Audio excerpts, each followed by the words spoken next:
Olá, bem-vindos ao canal Ler é Viver. Meu nome é Wander Pedroso e hoje nós vamos dar continuidade à leitura do livro O Céu e o Inferno de Allan Kardec. Nós estamos, gente, no capítulo 9. E o capítulo 9 trata-se do quê? Adivinhe, vou dar uma dica, hein? O capítulo anterior, o 8, falava dos anjos. Se falou de um lado, a gente tem que falar do outro. Então esse capítulo fala de quem? Esse capítulo fala dos demônios. Capítulo 9, os demônios. Fala da origem, crença nos demônios, o demônio segundo a igreja e o demônio segundo o espiritismo. Então tem muita informação. São 13 páginas muito bem escritas, com muita informação. Não vai ser um vídeo curto, mas vai ser um vídeo interessantíssimo. Então fica com a gente até o final, ok? Se tiver alguma dúvida, vai no meu Instagram, @wanderpedroso_oficial, e pergunta lá o que eu puder, que eu souber responder, que eu achar no livro aqui, eu passo para vocês, tá bom? Mas antes, se inscreve no canal, deixe seu like, ative o sininho de notificações e não deixe de comentar, ok?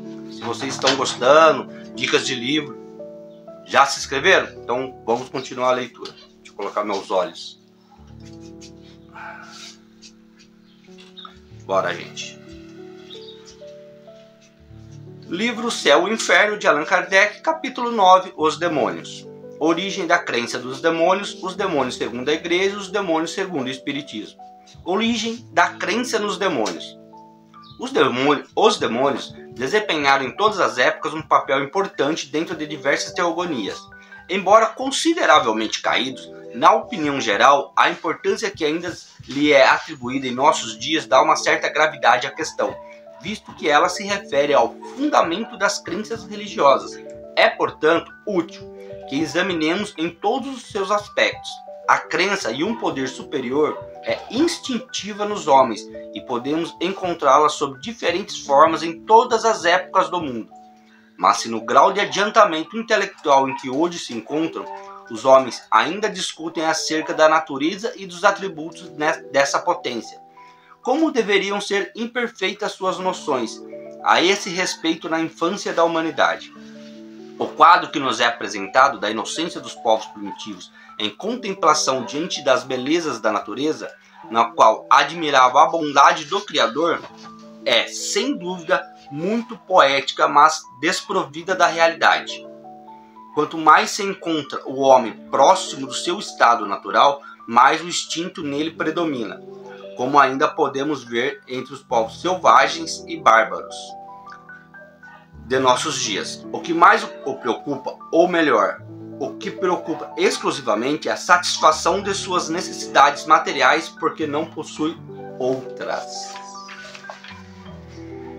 O senso moral que torna possível para que gozem prazeres dessa ordem desenvolve-se aos poucos e gradualmente.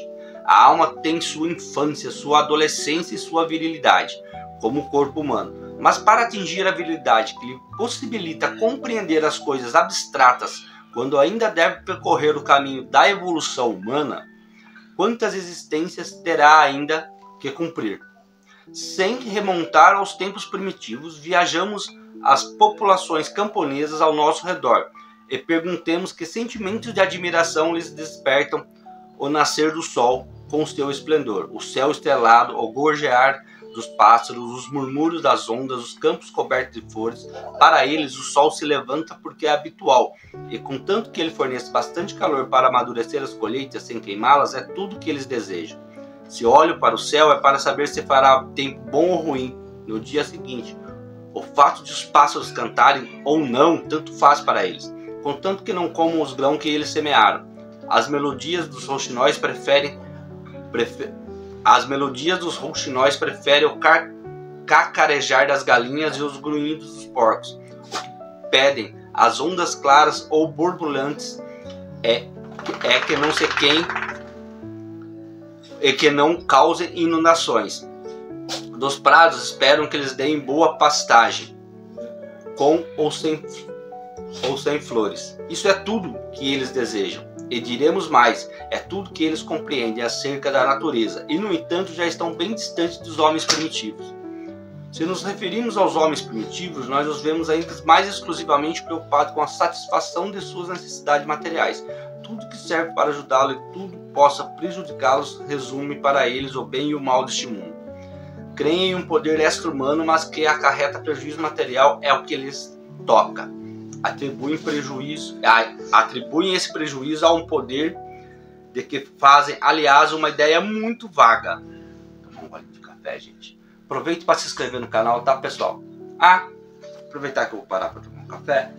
O Retrato de Dorian Gray, que está aqui atrás de mim, é o livro que eu estou lendo paralelo ao Céu e o Inferno. E já tem no canal capítulo 1 e 2. Acabando esse vídeo, corre lá e assiste capítulo 1 e 2 de O Retrato de Dorian Gray, de Oscar Wilde. É sensacional. Já se inscreveram no canal, pessoal? Vamos lá. Não podendo ainda conceber nada que esteja fora do mundo visível e tangível, imagino que esse poder é constituído pelos seres e coisas que lhes são prejudiciais. Os animais daninhos são para eles os representantes naturais e diretos desse poder. Pela mesma razão, viam a personificação do bem nas coisas úteis. Daí o culto prestado a certos animais, certas plantas, até mesmo a certos objetos inanimados. Mas o homem é geralmente mais sensível ao mal do que ao bem. O bem, ele lhe parece natural, enquanto que o mal lhe afeta mais.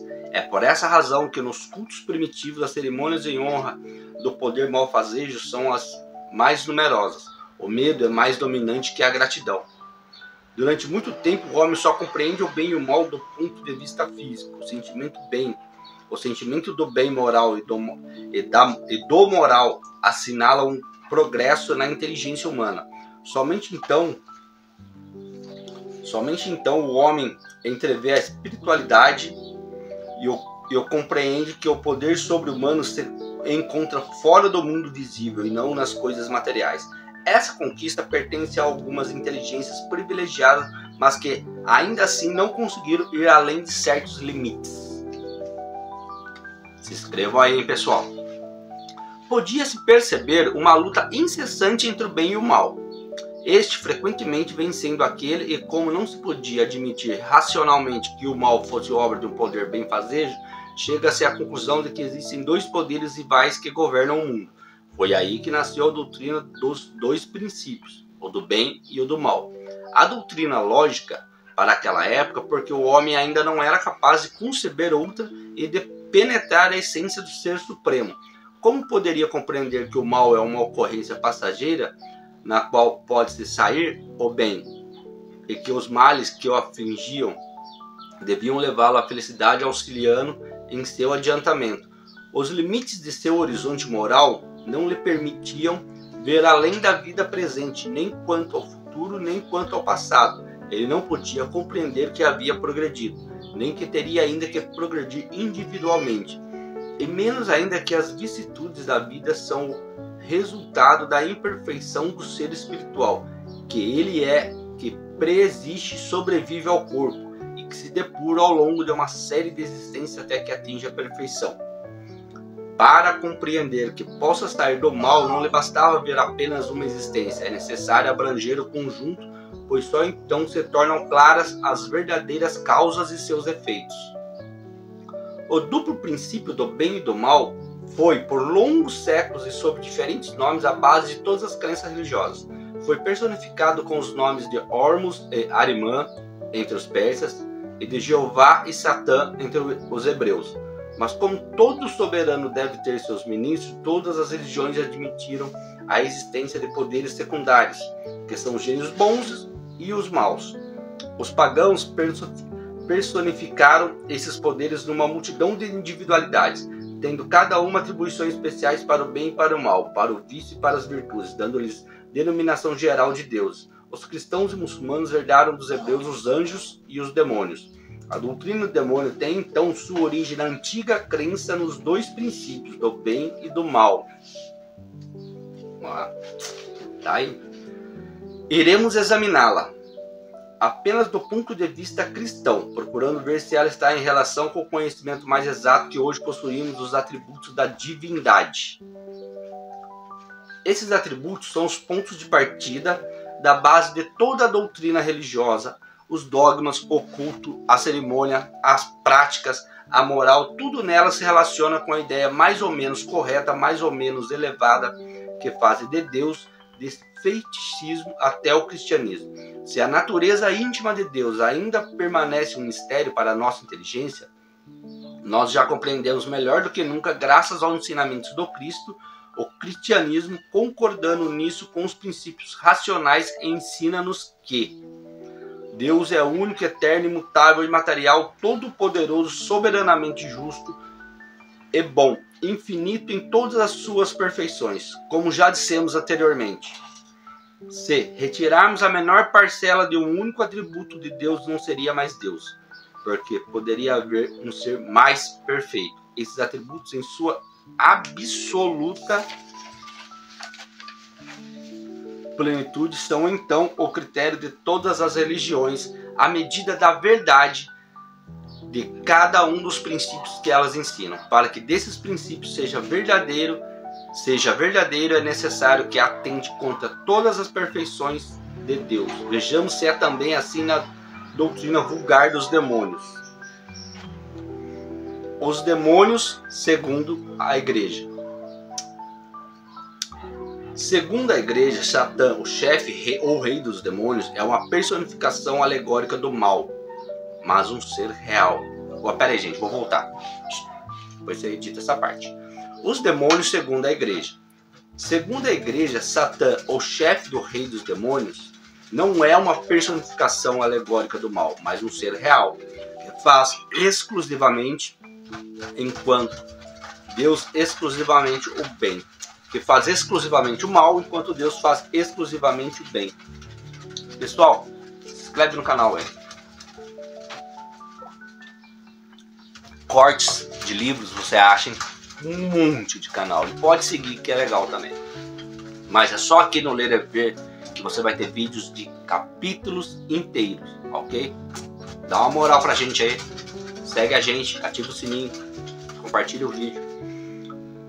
Voltemos aqui então. Tomemo-lo, pois, exatamente como nos é apresentado. Satã existe desde toda a eternidade como Deus ou é posterior a Deus. Se ele existe desde toda a eternidade, é incriado e por conseguinte igual a Deus. Então não é mais único. Há Deus do bem e Deus do mal. Satã é posterior, então ele é uma criatura de Deus. E uma vez que só faz o mal, que é incapaz de fazer o bem e de se arrepender, é que Deus criou um ser destinado perpetualmente ao mal. Se o mal não é obra de Deus, mas de uma de suas criaturas predestinadas a fazê-lo, Deus será sempre o seu primeiro autor. Então ele não é infinitamente bom. Vocês estão entendendo? Estão acompanhando? Acontece o mesmo com todos os seres maus chamados demônios. Essa foi por muito tempo a crença a respeito dos demônios. Atualmente diz-se: Deus, que é a bondade e a santidade em essência, não os havia criado maus e malfazejos. Sua mão paternal, que se apraz em expandir sobre todas as suas obras um reflexo de suas infinitas perfeições, havia lhes concedido os seus dons mais magníficos, as qualidades superexcelentes de sua natureza, acrescentou as abundâncias de sua graça. Ele os havia feito em tudo semelhante aos espíritos sublimes, que estão na glória e felicidade. Distribuído por todas as ordens, misturado a todos os graus, tinham eles os mesmos objetivos e os mesmos destinos.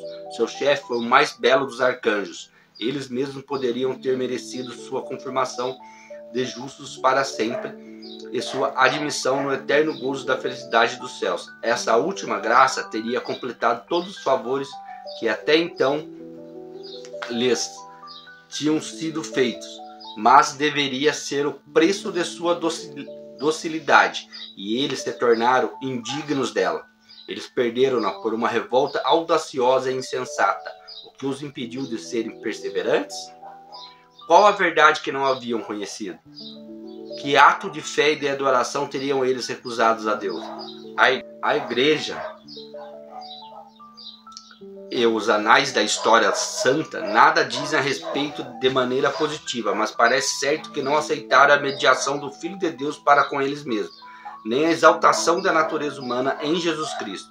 O Verbo divino, por quem todas as coisas foram feitas, é também o único mediador e salvador no céu e na terra.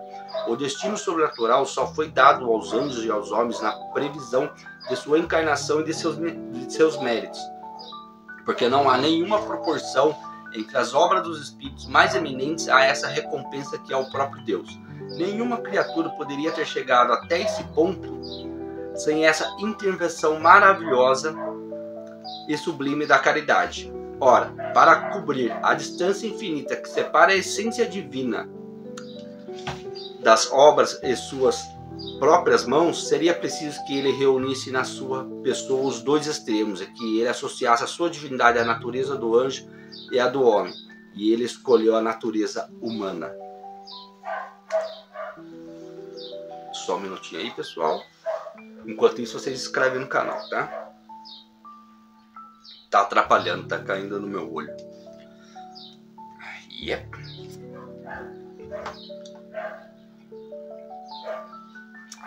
Esse tempinho eu dou para vocês se inscreverem. Esse plano concebido...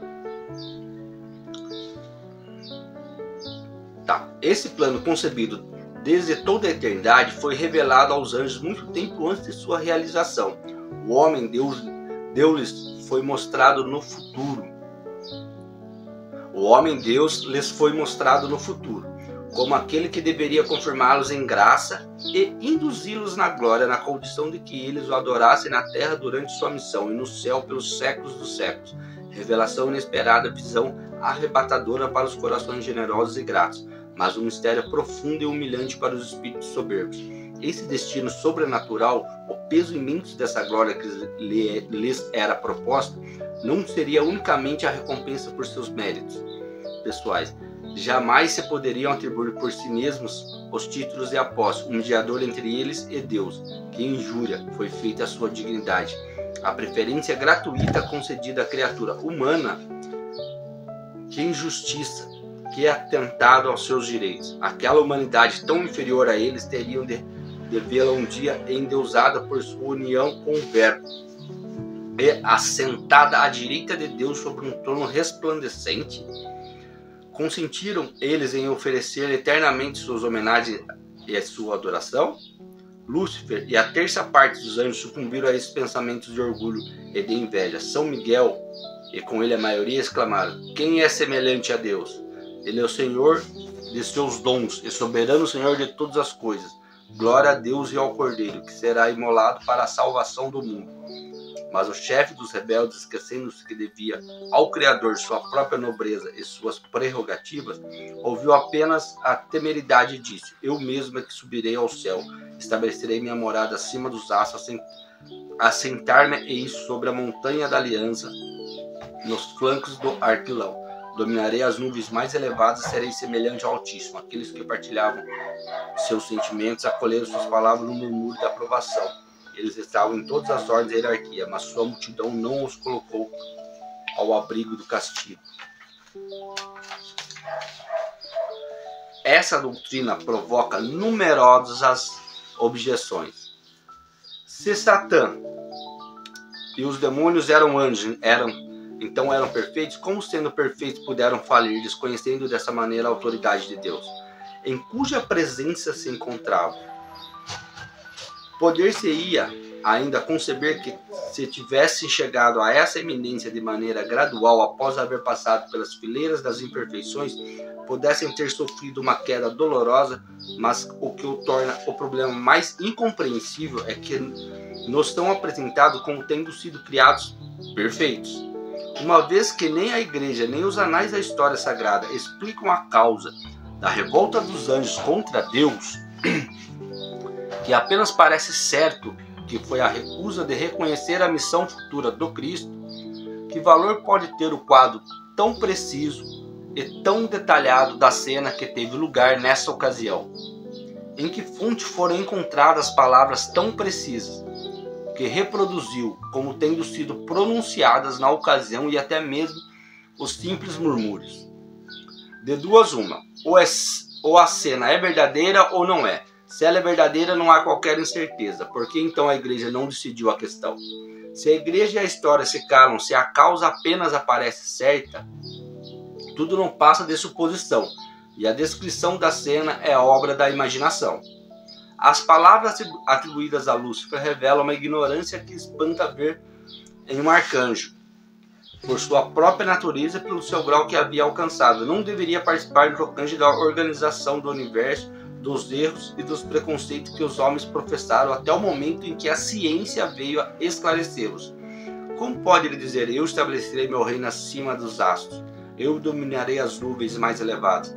É sempre a antiga crença de que a Terra é o centro do universo e o céu que se estende até as estrelas, a região limitada das estrelas formando a cúpula, que a astronomia nos mostra aberta ao espaço infinito, onde as estrelas se espalham. Como sabemos hoje, as nuvens não se encontram a mais de 2 léguas da superfície da Terra. Para dizer que ele dominará a nuvem mais elevada e falar de montanha, seria preciso que a cena acontecesse na superfície da Terra, e que nesta, portanto, estivesse morada dos anjos. Se essa morada está nas regiões superiores, seria inútil dizer que ele se elevaria para além das nuvens. Atribuir os anjos a uma linguagem tomada de empréstimo à ignorância é confessar que os homens de hoje sabem mais que os anjos. A igreja sempre errou a não levar as considerações do progresso da ciência. Essas palavras dos profetas são relativas à revolta dos anjos, mas uma alusão ao orgulho e à queda do rei da Babilônia, que mantinha os judeus em cativeiro. Assim comprovam os últimos versículos. O rei da Babilônia é designado por alegoria sob o nome de Lúcifer, mas não é aí feita nenhuma menção à cena descrita anteriormente. Essas palavras são as do rei que dizia em seu coração e se colocava por seu orgulho acima de Deus, cujo povo mantinha cativo. A predição da libertação dos judeus da ruína da Babilônia e da derrota dos assírios. E, aliás, o assunto exclusivo deste capítulo. A resposta à primeira objeção encontra-se na seguinte passagem. A Escritura e a tradição dão nome de céu ao lugar onde os anjos foram colocados no momento da sua criação. Mas esse não é o céu dos céus, o céu da visão beatífica, onde Deus mostra-se face a face aos seus eleitos e onde os eleitos o contemplam sem esforço, sem nuvens, pois lá não existe o risco nem a possibilidade de pecar. A tentação e a fraqueza são desconhecidas aí. A justiça, a alegria e a paz reinam aí com absoluta segurança. A santidade e a glória são imperecíveis. Era, portanto, outra região celeste, uma esfera luminosa e afortunada, onde essas nobres criaturas, largamente favorecidas pelas comunicações divinas, deviam recebê-las e aceitá-las pela humildade da fé, antes de serem admitidas às condições de verem claramente a realidade na própria essência de Deus. Gente, tá muito interessante esse capítulo, viu? Já não é a primeira vez que eu leio O Céu e o Inferno. Eu tô gravando sim, mas não é a primeira vez que eu leio o livro. E cada vez que eu leio eu tenho uma visão diferente, gente. Então eu gostaria que vocês colocassem a visão de vocês nos comentários, tá? Sobre o capítulo 8, os demônios. Bom, se inscreva no canal, ative o sininho e compartilhe. Disso resultam que os anjos que faliram pertenciam a uma categoria menos elevada, menos perfeita, de maneira que ainda não haviam atingido o lugar supremo, onde a falta é impossível que seja, mas então há aqui uma contradição manifesta, porque diz o texto que Deus havia criado em tudo semelhante aos espíritos sublimes, que distribuídos em todas as ordens, misturados a todos os graus, eles tinham o mesmo objetivo e a mesma destinação, que seu chefe era o mais belo dos arcanjos. Se eles foram feitos em tudo semelhante aos outros, não podiam ter uma natureza inferior, e se estavam misturados a todos os graus, não podiam estar em um lugar especial. A objeção subsiste, então, em toda a sua inteireza. Há ainda outra que é inegavelmente a mais grave e a mais séria. Está escrito: esse plano, a mediação do Cristo, entre parênteses, concebido desde toda a eternidade, foi revelado aos anjos desde muito tempo antes de sua realização. Deus sabia, portanto, desde toda a eternidade que os anjos, assim como os homens, precisavam dessa mediação. Sabia ou não sabia que certos anjos faliriam e que sua queda acarretaria para eles a condenação eterna e sem esperança de retorno, que eles estavam destinados a tentar os homens, e estes que se deixassem seduzir teriam a mesma sorte. Se Deus sabia de tudo isso, então por que criou os anjos com conhecimento de causa para a sua perda irrevogável e para pôr a perder a maior parte do gênero humano? Por mais que se faça, é impossível conciliar sua criação em face de tal previsão com sua soberana bondade. Se ele não sabia, então não era todo-poderoso. Em outro caso, temos a negação de dois atributos, sem a plenitude dos quais Deus não seria Deus. Se admitirmos a falibilidade dos anjos como a dos homens, a punição é uma consequência natural e justa da falta cometida, mas admitimos ao mesmo tempo a possibilidade do resgate para o retorno ao bem, a reintegração na graça após o aprendimento e a expiação. Não haverá nada que desminta a bondade de Deus. Deus sabia que eles falhariam, que seriam punidos, mas sabiam também que o castigo temporário seria um meio de fazê-los compreender sua falta e que reverteria o seu benefício. Assim se cumpririam todas as profecias de Ezequiel. Deus não quer a morte do pecador, mas a sua salvação. O que seria a negação da bondade de Deus é a inutilidade do arrependimento e a impossibilidade do retorno ao bem. Nessa hipótese, seria rigorosamente exato dizer que esses anjos, desde a criação, uma vez que Deus não poderia ignorar, foram destinados ao mal pela eternidade e predestinados a se tornarem demônios para arrastar os homens ao mal. Vejamos agora qual é a sorte desses anjos e o que eles fazem. Assim que eclodiu a revolta da linguagem dos espíritos, ou seja, nos impulsos de Deus, nos impulsos de seus pensamentos, eles foram banidos da cidade celeste e precipitados no abismo. Por essas palavras compreendemos que eles foram relegados a um local de suplícios, onde teriam que sofrer a pena do fogo, conforme diz o texto do Evangelho, que procede da própria boca do Salvador.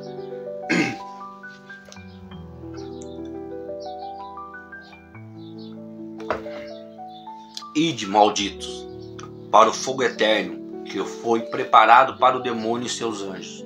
São Pedro diz expressamente: Deus os enviou às cadeias e às torturas do inferno, mas nem todos ali ficam perpetuamente.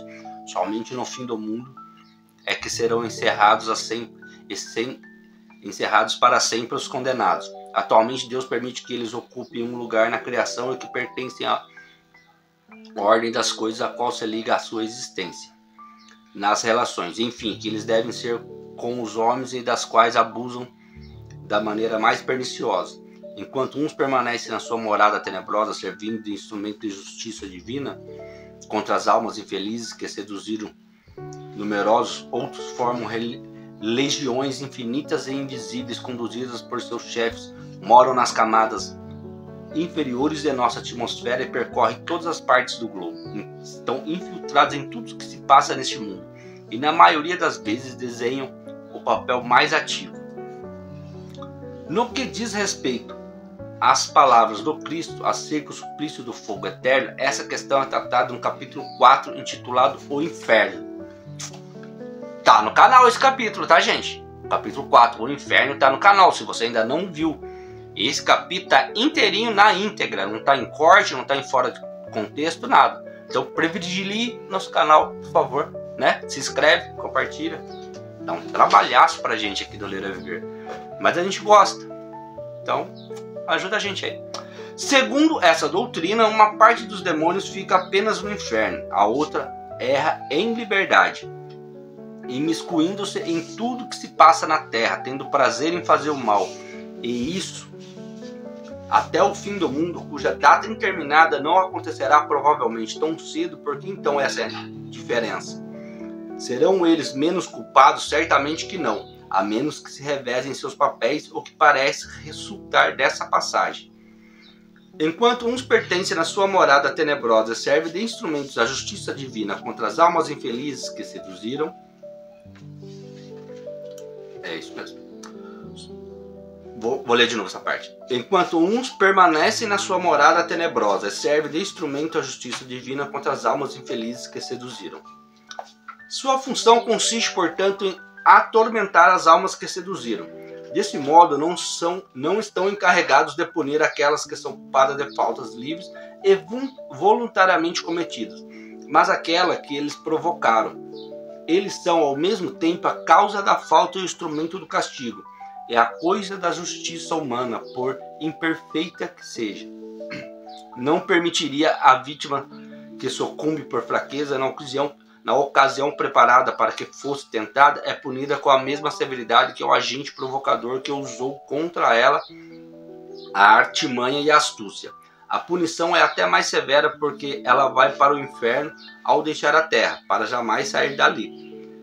E para aí sofrer sem trégua nem perdão por toda a eternidade, ao passo que aquele que foi a causa primeira de sua queda gosta de uma dilatação de prazo em liberdade até o fim do mundo. Como conceber daí que a justiça de Deus seja mais perfeita do que a justiça dos homens? E isso não é tudo. Deus permite que eles ocupem ainda um lugar nessa criação, nas relações que eles devem ter com os homens e das quais fazem o mais pernicioso abuso. Poderia Deus ignorar o abuso que eles fazem da liberdade que lhes concede? Então por que a concedeu? Foi então com conhecimento de causa que deixou suas criaturas à mercê dos demônios, sabendo em virtude de sua persciência que elas sucumbiriam e teriam a mesma sorte dos demônios? Não teriam elas sua própria fraqueza sem a necessidade de serem incitadas ao mal por um inimigo tanto mais perigoso, pelo fato de ser invisível, ainda que o castigo fosse temporário e o culpado se pudesse salvar mediante a reparação? Mas não, ele é condenado pela eternidade. Seu arrependimento, seu retorno ao bem, suas lamentações seriam inúteis. Os demônios são, desse modo, agentes predestinados a recrutar almas para o inferno, e isso com a permissão de Deus, que sabia, ao criar as almas, a sorte que estava reservada para elas. O que diríamos na terra de um juiz que assim agisse para povoar as prisões? Estranha ideia que dão da divindade de um Deus cujos atributos essenciais são a soberana justiça e a soberana bondade. E isso foi em nome de Jesus Cristo, daquele que apenas pregou o amor, a caridade e o perdão, que se ensina semelhantes doutrinas.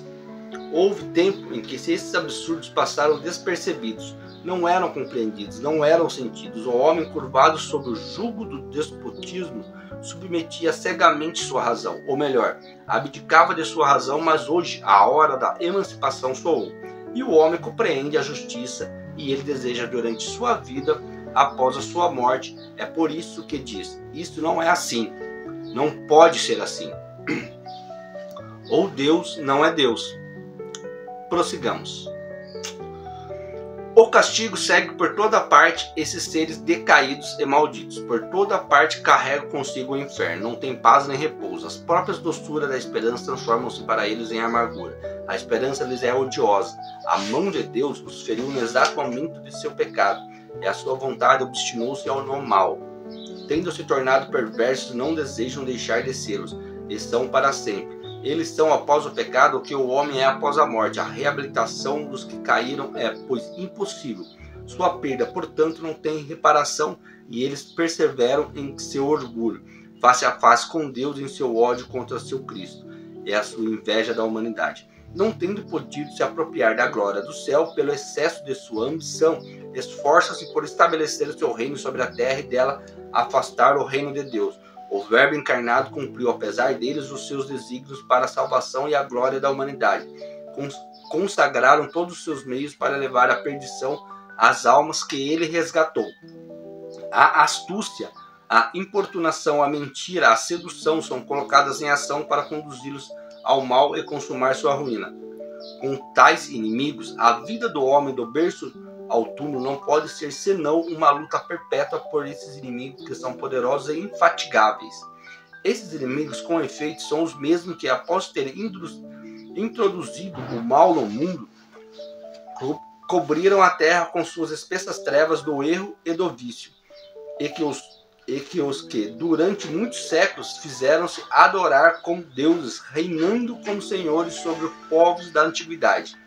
São ainda aqueles que exercem seu império tirânico sobre as regiões idólatras e que fomentam a desordem e o escândalo mesmo no seio das sociedades cristãs.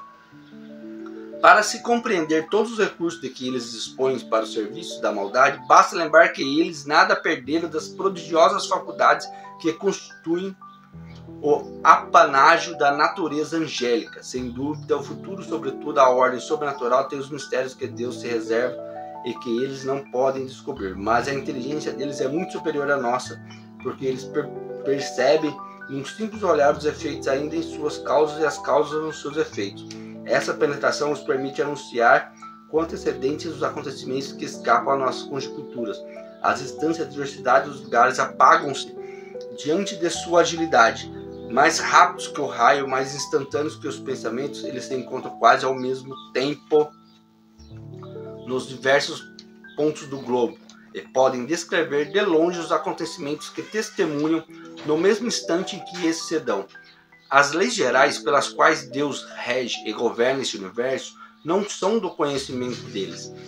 Não podem derrogá-las, nem portanto predizer ou operar verdadeiros milagres, mas eles possuem a arte de imitar e falsificar dentro de certos limites. As obras divinas Mas eles possuem a parte de imitar e falsificar dentro de certos limites a obra divina.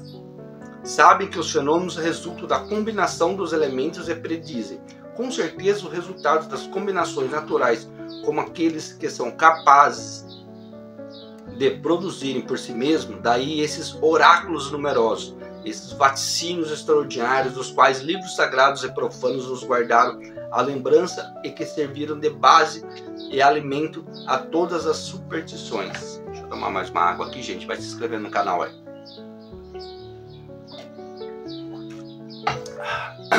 Colabora com a gente. Sua substância simples e imaterial nos escapa aos olhos. Então, ao nosso lado, sem serem percebidos, tocam nossa alma sem tocar nossos ouvidos. Acreditamos estar obedecendo aos nossos próprios pensamentos, enquanto estamos sofrendo suas tentações e suas influências funestas. Ao contrário disso, nossas disposições são conhecidas por eles através das impressões que nos fazem sentir e eles nos atacam, de ordinário por nosso lado fraco. Para terem mais certeza de que nos seduzirão, costumam nos apresentar ideias e sugestões de acordo com nossas tendências.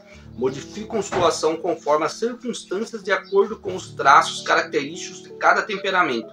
Mas suas armas favoritas são a mentira e a hipocrisia. Ah, hipocrisia.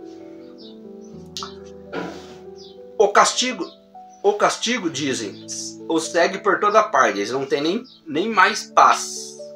Eles não têm mais nem paz, nem repouso. Isso não destrói a observação feita sobre o descaso dos que não estão no inferno. Desprezo ainda mais injustificado, porque estando fora, eles fazem muito mais mal.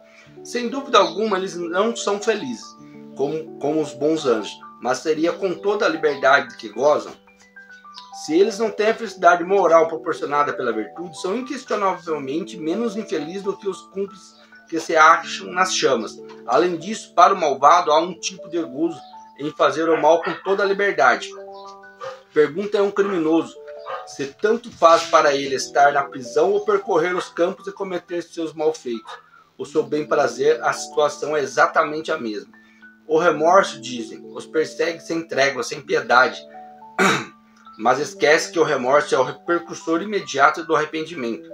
Se já não for o próprio arrependimento, dizem, tendo se tornado perversos, eles não querem deixar de sê-los, e o são para sempre. Mas se eles não querem deixar de ser perversos, é porque não sofrem de remorso.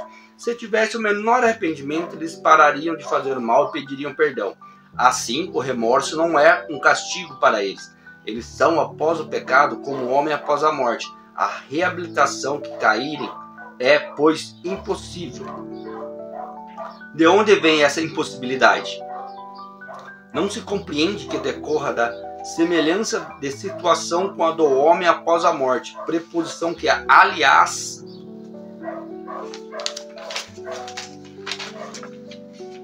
é bastante clara. Essa impossibilidade virá de sua própria vontade ou da vontade de Deus. Se for da sua vontade, denota extrema perversidade, um endurecimento absoluto do mal. Nesse caso, como compreender que seres tão essencialmente maus tenham podido estar entre os anjos virtuosos e que durante o tempo infinito que passaram entre eles, não tenham deixado entrever qualquer sinal de sua maldade natural. Se é a vontade de Deus, menos ainda se compreende que possa lhes ter infligido como castigo a impossibilidade de voltar ao bem, após uma primeira falta. O Evangelho não diz nada de semelhante. Sua perda, acrescento, é desde então irremediável e eles perseveram no seu orgulho, face a face com Deus, de que lhes serviria não perseverar se todo arrependimento é inútil. Se eles tivessem a esperança de uma reabilitação a qualquer preço que fosse, o bem teria um objetivo para eles, enquanto que, desse modo, um objetivo inexiste. E se eles perseveram no mal, é porque a porta da esperança está fechada para eles. E por que Deus a teria fechado? Para vingar-se da ofensa que recebeu, quando eles faltaram com a submissão. Assim, para vingar seu ressentimento contra alguns culpados, Deus prefere vê-los não apenas sofrer, mas continuarem a fazer o mal ao invés do bem, induzindo o mal e lançando a perdição eterna a todas as suas criaturas do gênero humano, quando bastaria um simples ato de clemência para evitar tamanho desastre esse previsto desde a eternidade. Seria por acaso este ato de clemência uma graça pura e simples que poderia ser um encorajamento ao mal? Não, mas um perdão condicional subordinado a um sincero retorno ao bem. Ao invés de uma palavra de esperança e de misericórdia, fizeram com que Deus dissesse que pereça a raça humana ante a minha vingança. É de surpreender que uma tal doutrina haja incrédulos e ateus. É assim que Jesus nos apresenta ao Pai, Ele que fez do esquecimento e do perdão das ofensas uma lei expressa que nos diz para pagar o mal com o bem, que coloca o amor aos inimigos no primeiro lugar entre as virtudes e que nos devem conduzir ao céu. Desejaria Ele que os homens fossem melhores, mais justos e mais compassivos do que o próprio Deus? Agora a gente vai começar com a parte dos demônios segundo o Espiritismo. É a última parte de leitura desse capítulo 9, os demônios. Enquanto isso, escreve no canal, gente. Vou molhar a garganta para continuar lendo. Preciso comprar chá de gengibre e chá de camomila. Perguntei pro chat GBT qual chás, acho que é chás mesmo, plural de chá, era bom pra garganta de quem, pras cordas vocais de quem lê muito, né? Porque eu leio muito. Aí ele falou que chá de camomila, chá de gengibre e limão é bom. Vou comprar pra tomar aqui. E eu tomo água e café. Falou que as duas coisas faz mal, gente. Você acredita? Não é pra tomar café enquanto lê, não. Vamos lá, gente. Já se inscreveram no canal? Estão acompanhando até aqui? Já ativaram o sininho de notificações, ok? Qualquer dúvida, entra lá no meu Instagram, @WanderPedrosoOficial, tá bom? Os demônios segundo o Espiritismo. Ou comenta aqui no vídeo mesmo. Os demônios segundo o Espiritismo. Segundo o Espiritismo, nem os anjos nem os demônios são seres à parte. A criação de seres inteligentes é una. Unidos a corpos materiais, eles constituem a humanidade que povoa a Terra e a outras esferas habitadas. Despojados desses corpos, eles constituem o mundo espiritual, ou de espíritos que povoam os espaços. Deus os criou perfectíveis. Ele lhes deu por alvo a perfeição e a felicidade, que é a consequência da perfeição. Mas eles não lhe conferiu a perfeição. Deus quis que eles devessem a perfeição ao seu esforço pessoal, a fim de que tivessem seu próprio mérito. Desde o instante de sua formação, eles progridem, seja na condição de encarnados, seja na condição espiritual. Chegando ao apogeu, eles tornam-se espíritos puros, ou anjos, conforme se diz popularmente. De modo que, desde o embrião do ser inteligente até o anjo, é uma cadeia contínua em que cada elo representa um grau de progresso.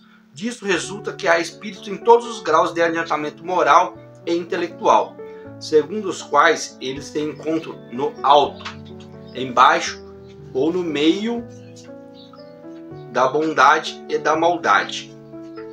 Nos graus inferiores há aqueles que ainda estão profundamente inclinados ao mal e neles se comprazem. Podem chamá-los de demônios se os quiserem, pois são capazes de todas as maldades atribuídas a esses.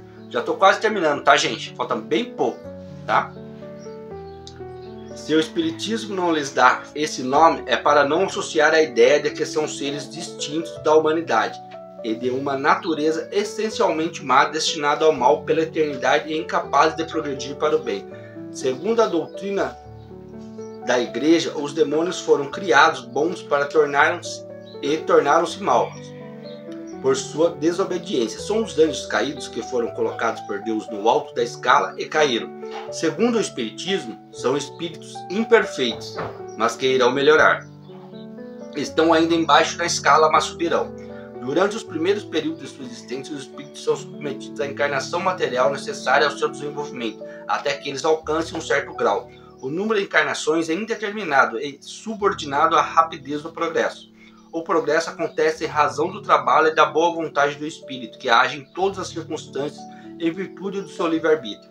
Aqueles que, por sua indiferença, negligência, obstinação e má vontade, permanecem por mais tempo em planos inferiores, sofrem as consequências dessa situação e o hábito do mal torna-se difícil sair dessa condição. Mas chega o tempo em que se cansam da existência penosa e do sofrimento que dela resultam. É então que, comparando sua situação à dos bons espíritos, compreende que o interesse deles é a prática do bem. Eles buscam melhorar-se, mas o fazem por sua própria vontade, sem serem constrangidos a isso. Estão submetidos à lei do progresso por sua própria aptidão para progredir, mas não podem progredir contra sua vontade. Deus lhes fornece sem cessar os meios de progredir, mas são livres de fazer o bom proveito disso ou não. Se o progresso fosse obrigatório, eles não teriam nenhum mérito, e Deus quer que eles tenham mérito nas suas obras. Ele não eleva ninguém por privilégio. O primeiro lugar está aberto a todos, mas eles chegam a este por seus esforços. Os anjos mais elevados conquistaram o seu lugar com os outros, passando pelo caminho comum. Todos, desde o topo até a base, permanecem ou pertencem à humanidade.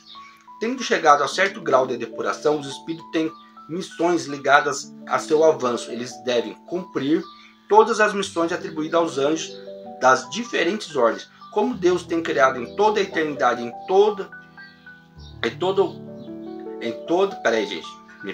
Como Deus tem criado em toda a eternidade eles podem ser encontrados para satisfazer a todas as necessidades do governo do universo, assim uma só espécie de seres inteligentes submetida à lei do progresso basta. Essa unidade na criação, com o pensamento, última parte, gente, com o pensamento de que todos tenham o mesmo ponto de partida, a mesma estrada a percorrer e que eles se elevam pelos próprios méritos, está muito mais de acordo com a justiça de Deus do que a criação de espécies diferentes, mais ou menos favorecidas de dons naturais que seriam, na verdade, privilégios. A doutrina vulgar sobre a natureza dos anjos, dos demônios e das almas humanas, não admitindo a lei do progresso e considerando os seres, não obstante em diversos graus, conclui serem eles produto de diversas criações especiais. Ela chega assim a fazer de Deus um pai parcial, concedendo tudo a alguns de seus filhos enquanto impõe a outros a mais rude trabalho. Não é espantoso que durante muito tempo os homens nada tenham visto de chocante nessas preferências, pois que agiam da mesma maneira com seus próprios filhos, através de direitos de progenitura e dos privilégios de nascença. Poderiam pensar que erravam mais que Deus, mas hoje o círculo das ideias se ampliou e eles veem com mais clareza, têm noções mais precisas de justiça e as desejam para si mesmos. Se não encontram sempre essa justiça na terra, espero pelo menos encontrá-las mais perfeita no céu. É por isso que toda doutrina onde a justiça divina não lhes seja apresentada em sua maior pureza, repugnar-lhes a razão. Gente, foram 13 páginas, chegamos ao fim do capítulo 9, os demônios. O próximo capítulo é a intervenção dos demônios nas manifestações modernas, mas esse é o próximo capítulo, tá? Espero que vocês tenham gostado. Se inscrevam no canal, deixa o like, ativa o sininho de notificações, tá? Compartilhe, dá essa moral pra gente, vamos fazer desse canal a maior comunidade de leitura do YouTube, tá bom? Por hoje é só. O Céu e o Inferno de Allan Kardec, capítulo 9 dos demônios, inteirinho para você aqui, de ponta a ponta. Valeu, até o próximo vídeo. Ah, só mais uma coisa. O retrato de Dorian Gray. Os 2 primeiros capítulos já estão no canal, tá? Por isso ele está aqui. Para lembrar vocês que os 2 primeiros capítulos já estão no canal. Então vai lá ver agora. Valeu!